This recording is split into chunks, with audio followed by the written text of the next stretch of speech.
Olá, nossa conversa hoje aqui no Gente em Destaque da TV Câmara Jacareí é com o produtor cultural Wagner Rodrigo. Muito obrigado pela sua presença, por ter aceitado o nosso convite. Muito obrigado pelo convite e fazer parte desse programa, né? Ô Wagner, antes de a gente entrar no seu trabalho como produtor cultural, os documentários, queria saber um pouquinho da sua trajetória. Você nasceu em Jacareí? Isso, sou nascido em Jacareí mesmo. Assim, minha formação até curso técnico foi aqui na cidade, né? Eu até brinco assim que hoje tem dificuldade as pessoas de estudar tudo numa mesma escola, né? Escola pública. Então eu estudei do prézinho até o terceiro ano do ensino médio, né? Que antigamente era o colegial, no Carlos Porto.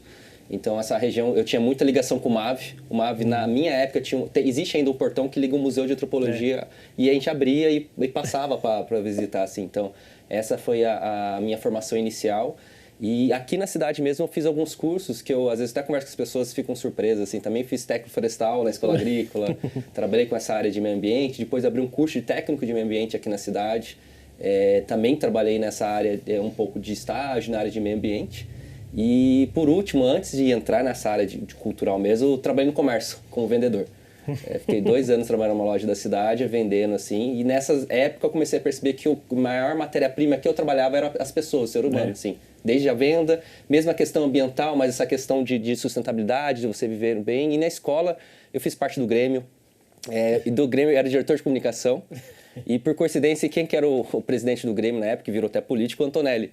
Que a gente é contemporâneo, ele era presidente do Grêmio, eu era diretor de comunicação, assim. E foi uma coisa que depois foi fazer faculdade, ele virou político e eu virei comunicador. A sua infância é passada em que bairro aqui em Jacareí? Quando eu nasci até uns 4 anos, eu fui no Dindinha, na Rua São Miguel, mas isso eu não tenho muita lembrança. Mas, assim, a minha infância principal, assim, é um bairro bastante conhecido da galera que é nostálgica, é o Caçununga, que é a Rua Salvador Preto, assim, né? Que tem várias pessoas que passam, né? Aqui, provavelmente, já deve ter conversado sobre Caçununga. Então, ali dos meus 5 anos até os meus 14 foi no Caçununga. E numa vilinha, uma das primeiras vilinhas, a minha avó mora lá, que é a Dona Alcina, algumas pessoas conhecem, a Dona Alcina dos Bombons. E ali foi a minha infância, então brincar abaixo da linha do pontilhão, quando não passar mais trem, brincar ali, escorregar. O Jardim Liberdade, né, o espaço, eu vi construindo a pista de skate no final da década de 80, 89, 90. Então era muito campo, andar de skate, patins ali naquela região. E depois, quando eu fiquei mais adolescente, para 15, 16 anos, mudou para São João, relativamente próximo assim, do centro, ali perto da Escola Pompílio. Mas a minha referência de amizade, de infância mais, foi o Caçununga ali, andava de bicicleta até o Jardim do Vale, o campo onde hoje é o CDHU, jogava futebol lá também, é um pouco essa região da minha infância, assim. E os seus pais, eles são de Jacareí também, não? O meu pai é de Jacareí mesmo, ele nasceu ali no São João, né, ali perto da ponte. Minha família fica ali do lado onde fica hoje a Droga 15, né, a família dos meus avós que faleceram há pouco tempo. E a minha mãe é de Suzano, mas ela veio para cá com 9 anos. Então, quando o meu avô veio para o Caçununga, ele que morava no Caçununga, a criação toda da minha mãe praticamente é aqui. A referência que ela tem é da cidade. E meu avô foi aquela pessoa que teve boteco da época, aqueles barzinhos. Deu um colega meu, o vô dele tinha uma mercearia, o pessoal de Siqueira. Daí tinha o meu tio Machadinho, que tinha outro bar. Então, essa é uma relação bem de bairro mesmo. E a sua família é grande? Você tem muitos irmãos, não? Irmãos são um irmão. Um irmão. E para confundir, chama Wagner Rodolfo. Bem criativo. Bem criativo, meu pai chama Wagner Benedito, daí vai ficando assim a família, assim. Mas a gente tem uma diferença bem grande de idade, assim, ele nasceu quando eu tava com 13, 14 anos, assim, então... raspa de taxa. Raspa de taxa, assim, e ficou... Minha mãe até brinca, ela teve que reaprender a ser mãe e pai, né, porque pai e mãe, os dois, porque eu já tava entrando na adolescência, já estudar tudo, e veio uma criança com fralda, todo esse processo. Então, foi nós dois, assim, mas a gente tem uma família... meus tios são 4 e cada um da minha família, assim, às vezes tem 1, 2 filhos. Então não é uma família grande aqui em Jacareí, mas muito próxima. Então tem um aniversário, por exemplo, esse mês que a gente até brinca o mês de agosto, assim, que é o aniversário da minha esposa, do meu irmão, do meu tio, da minha tia. Então o meu filho até brincou, nossa pai, outro aniversário, se encontra muito. Então às vezes não é um núcleo muito grande, mas é um núcleo que se aproxima bastante, assim. E por curiosidade, seu filho não chama Wagner, alguma coisa? Minha esposa não deixou, virou Lucas Rodrigo. Meu nome é Wagner Rodrigo, eu tive que brincar com o meu segundo nome, a pegadinha, falou, não, Wagner não. Eu falei, não, vai ser Lucas Rodrigo. Ela deu risada, assim, e colocou. E a parte da minha mãe, assim, da minha avó, a parente é muito em Salesópolis. A gente tem muito parente. Então, quando eu vou para Salesópolis, eu brinco, assim, uma padaria é um tio, é um primo, gente já foi vereador, já foi prefeito, a gente se cruza, assim, pela cidade, tem muito parente. Mas daí é primo segundo, terceiro, quarto grau. E a sua condição de filho único até 13, 14 anos... Que tipo de educação seus pais deram para você? Uma educação assim de cobrar nota em escola? Ou você saía bastante? Como é que era isso aí? É uma educação bem diferente de hoje em dia, né? Então não tinha a questão da TV, mas é aquela coisa, né? A gente esperava o sábado, tal horário para assistir um desenho específico, né? Chegar da escola, assim. E meus pais tiveram eu muito novo, assim. Minha mãe tinha 16 anos, meu pai tinha 20. E logo em seguida eles casaram, assim. Então, eram pais jovens, né? Então, assim, eu tive muita liberdade, mas minha mãe, uma coisa que ela brincava muito comigo, que ela falava assim, eu não precisaria trabalhar, mas o que ela gostaria é que eu tivesse boas notas na escola. Então, ela, tipo, em alguns momentos minha família até precisaria que talvez eu precisasse ter trabalhado, mas ela focou, ó, você vai ser uma escola pública, mas eu quero notas. Mas não era aquela coisa de ficar em cima. E naturalmente, eu brinco que eu não gostava de escola, mas eu tirava nota para não ficar mais tempo. Né? Porque eu tenho tios que repetiram de ano, assim, eu falei, não quero repetir de ano. Consequentemente, acaba tirando boas notas, né? E essa questão de rua era bem diferente, né? Então, não que antigamente essa nostalgia era menos perigoso, tudo, mas assim, eu acho que era mais próximo às pessoas. Então, eu morava numa vila. Então, as pessoas se conheciam. Então, os pais de um sabiam que o filho estava nessa casa. E era muito mais próximas as pessoas, né? E o Caçunga tinha muito isso de vila mesmo. Morava numa vila que não tinha portão. Hoje você vai no Caçunga, todas as vilas têm um portão, porque você não consegue mais deixar aberto. Então tinha essa coisa de muito pra rua. Como eu falei, eu vi o Ralph sendo construído no Dia da Liberdade, ia ver campeonato de skate lá, voltava 9, 10 horas da noite jogando futebol, voltava, andar de bicicleta.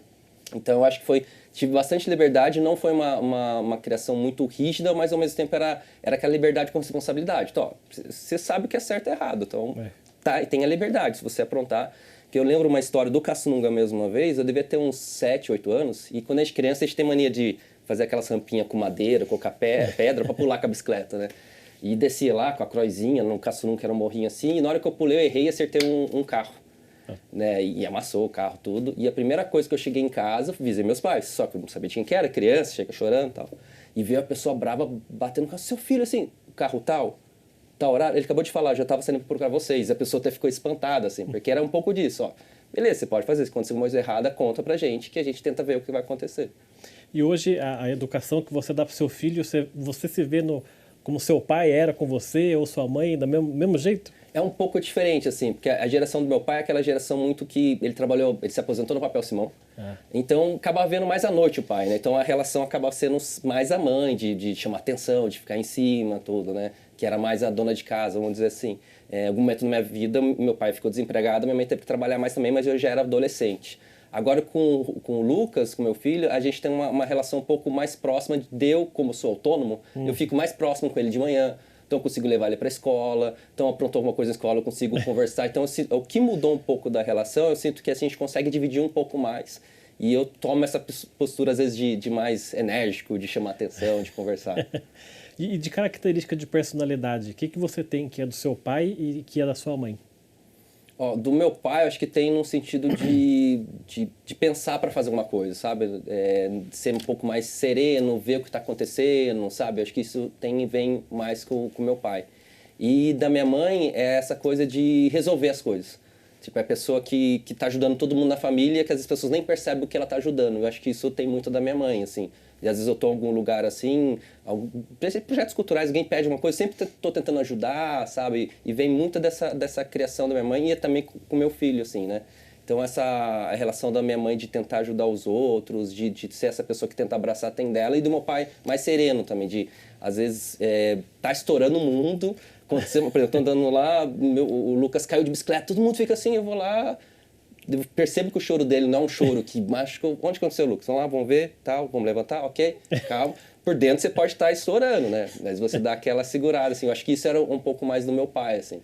E quando seu irmão nasceu, eu imagino que aí a sua mãe mais velha, seus pais mais velhos, eu acho que o tipo de educação também deve ter sido outro. Porque já tinha uma experiência com você, né? Já foi. Ela brincou que perdeu o manual, mas depois encontrou assim, mas foi uma relação um pouco diferente, né? Ela até brinca, eu falo que eu não lembro, mas ela brinca que eu tive ciúmes, mas eu tava com 13, 14 anos. Sim, eu não lembro exatamente disso, mas ela fala, ok, a gente acredita nela, que eu tive um pouco de ciúmes. E eu tinha essa relação também de quase, não era um pai, mas um irmão bem mais velho, assim. Então, às vezes saía eu e uma ex-namorada da época, assim, às vezes o pessoal achava que era meu filho. Porque, tipo, com 3, 4 anos, eu com 18, 19, tipo, dava a impressão que era, sabe? E, então tinha essa questão, assim, hoje até com a minha atual esposa, assim, a gente ela conheceu o Lucas, ele tinha 6 anos, então quando havia eu e ela e o Lucas, eu podia achar que era nosso filho, assim. E, então, eu sinto que mudou algumas coisas, e foi um processo, como eu te comentei, assim, quando eu peguei meu pai, ele trabalhava, né, esse processo mais de adolescência, e ele antes de se aposentar, ele ficou desempregado, então mudou algumas coisas em casa, a relação com... Então ele começou a fazer umas coisas com meu irmão, fica mais próximo, levar para natação, coisa que comigo ele não conseguia fazer. E a minha mãe começou a vender batata, algumas outras coisas, o meu pai também ajudava. Então tinha essa relação que eu acho que mudou um pouquinho nesse formato, assim, né? E hoje a relação de vocês, essa diferença, conflito de geração, tem com você e com seu irmão? Ou... Não, a gente não tem. Tem um conflito que eu até brinco, eu falo muito com ele, assim, ele com 17 anos ele conseguiu entrar na USP, fazer geografia, tudo assim, mas ele tentou fugir da área cultural, ele tentou fugir porque ele falava que via, talvez, alguém olhando pra mim e falar, você tá tentando fazer a coisa que seu irmão fez, tentar comparar. E hoje ele trabalha com produção musical. Um geógrafo que não teve como. Eu falei, Rodolfo, você já ter feito desde o começo a faculdade na área de cultura, assim. Mas a gente tem boas conversas, sabe? Assim, a gente nunca foi de ter conflitos, assim, acho que a gente tem uma boa relação. E nunca vi esse conflito de geração. Foi mais esse sentido dele falar, pô, meu irmão, e ele trilhando o caminho dele, porque eu nem sou eu sou da produção cultural e a musical é a que eu fico menos próximo, não é muito. Teatro, trabalho um pouco mais, exposição e outras questões. E ele tá trilhando o caminho dele na produção musical. E você ter estudado a vida toda em escola pública, significou o que para você? Eu dou muito oficinas até hoje. Eu dou bastante oficinas num projeto chamado Cine Solar, que é um projeto itinerante de cinema que usa energia solar. E eu dou oficinas do Rio Grande do Sul até o Rio Grande do Norte, online e às vezes presenciais também pelo interior. E a maioria dos lugares que a gente dá oficina é escola pública. E eu gosto de falar isso como um orgulho mesmo, mostrar assim, é possível. Claro que a gente sabe que existem várias barreiras financeira, porque mesmo tem pessoas que às vezes conseguem ter uma alimentação e tal, tem vários, N questões, assim. Mas eu ter feito parte da escola pública e depois eu entrei eu fiz 2 cursos técnicos públicos também, ETEC, de qualidade também. Acabei não ficando na área, trabalhei como guia de ecoturismo, depois a gente pode até conversar um pouco mais disso. Mas assim, escola pública de qualidade também. E depois, com 23 anos, então eu não fiz a faculdade de cara, fiz cursos livres na fundação de teatro, de audiovisual, trabalhei com teatro também, atuei e fiz outras coisas e consegui bolsa pelo ProUni. De novo, política pública, né, que eu acho importante, assim, porque existia uma política pública que quem estudava em escola pública, você tinha a possibilidade do ProUni. E o que é interessante do ProUni? Eu consegui uma faculdade que é a Belas Artes, que é uma faculdade de renome, assim, em São Paulo, nacionalmente, assim. Que hoje o curso de rádio e TV lá custa mais ou menos R$4.000 por mês. Nossa. Tipo assim, literalmente é fora da realidade, assim. E essa oportunidade de eu ter ido para São Paulo, poder estudar, assim, eu vejo que ampliou minha cabeça e vindo de escola pública. E o que foi mais interessante, né, tem um momento que a Faculdade de Belas Artes, aqueles exames de ENAD para a nota ficar boa, eles fizeram uma reunião com os bolsistas, porque os bolsistas estavam tirando maior nota e isso estava levando a nota da faculdade. Porque quem conseguia nota, a gente não podia pegar 2 DP que perdia a bolsa. Então, eu comecei a tirar nota boa, não só porque eu queria estudar, que é claro, porque eu não queria perder a bolsa, de nenhum jeito, assim, não dava para... Você podia carregar 2 DP, a terceira você perdia a bolsa. E, consequentemente, nem imaginava isso no último ano da faculdade, quando teve a colação de grau, fazia um ano que a Belas Artes começou a dar pós-graduação, uma bolsa integral para os melhores alunos de todas as turmas. E eu fui o melhor aluno da comunicação social. E para mim foi uma conquista, vindo da escola pública, sendo bolsista, e depois fiz uma pós de direção de arte, para escolher qualquer pós lá, emendei no ano seguinte, já 1 ano e meio de pós. E, então, por isso que eu sempre cito a questão de escola pública, assim.